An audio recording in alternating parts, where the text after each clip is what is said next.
Rabies is carried primarily by mammals.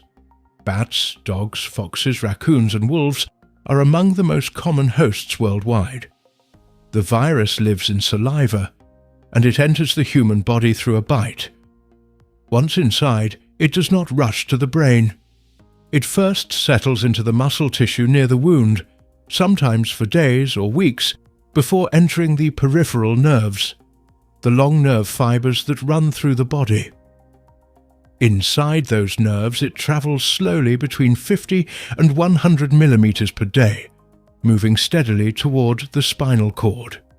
From the spinal cord, it climbs to the brain. Depending on where the bite occurred, this journey takes anywhere from days to several months. A bite on the foot may give the virus 3 months to travel before it arrives. A bite on the face or neck may give it only days. Additionally, in rare cases, rabies can also be transmitted through organ transplantation when a donor dies of an undiagnosed infection. Once transmitted, the time it takes the virus to reach the brain varies, depending on which organ the recipient received. One of the reasons rabies is able to freely travel to the brain once inside the body is that the immune system largely fails to detect it. Most viruses trigger an immune response when they enter the bloodstream.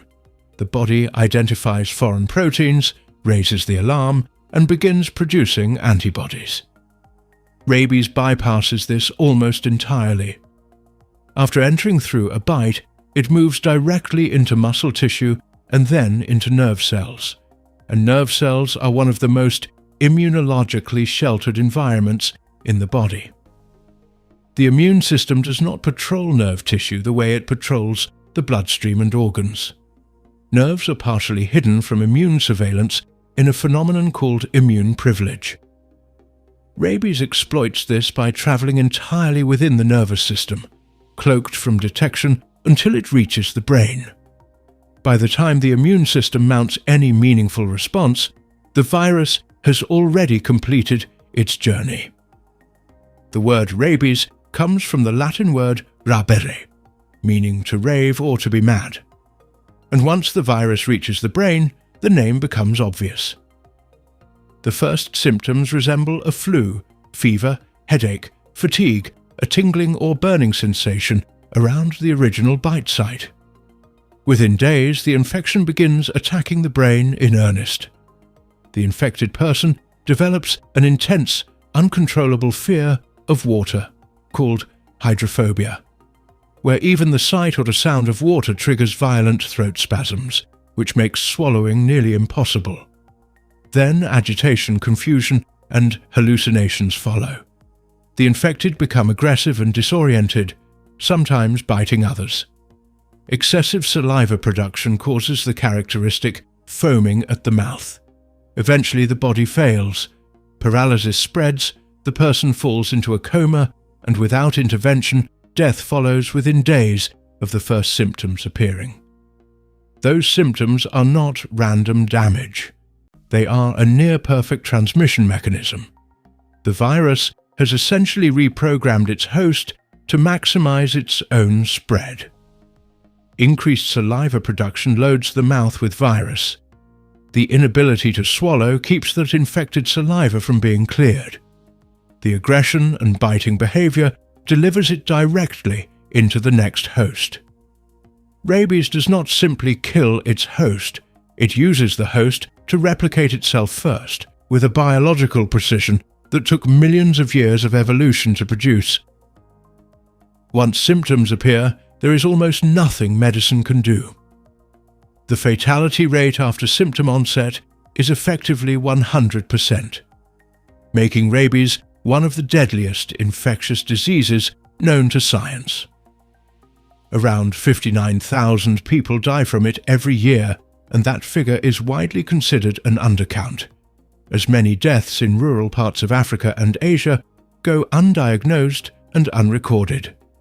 Globally, fewer than 50 people have ever survived rabies after symptoms began, making survivors among the rarest in medical history. However, for humans who have been bitten, there is a window of opportunity.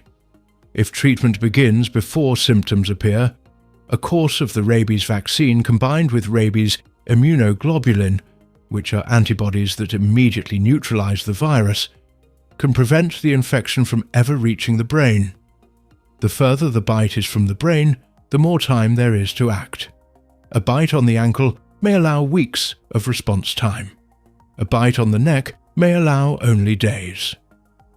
But the most effective weapon against human rabies deaths is not treating humans. It is vaccinating dogs. Since dogs account for most of human rabies cases globally, eliminating rabies in the dog population would effectively eliminate it as a human threat. The vaccine itself is inexpensive, highly effective, and a single dose provides years of protection. Mass dog vaccination campaigns have already proven this works at scale.